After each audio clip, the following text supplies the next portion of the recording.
चयो थो वञे त तव्हां इन रैली खे न कढो ऐं इन रैलीअ जे लाइ मुख़्तलिफ़ जेके ख़दशा आहिनि जी जेका घरू विचारत आहे उन ख़दशा ॾेखारिया आहिनि इन रैलीअ जे हवाले सां त को नुक़सान बि थिए थो।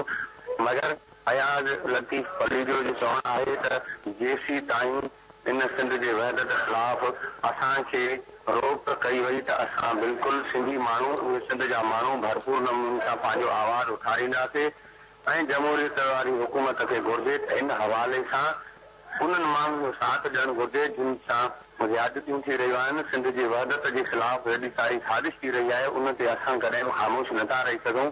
ऐं जेकॾहिं असांखे सिंध हुकूमत सिक्योरिटी फराहम न कई ऐं असांजी सपोर्ट न कई त ज़ाहिर आहे असीं सिंधी माण्हू उन सिंध जे वहदत जे ख़िलाफ़ पंहिंजो एहतजाज रिकॉर्ड कराईंदा पिया।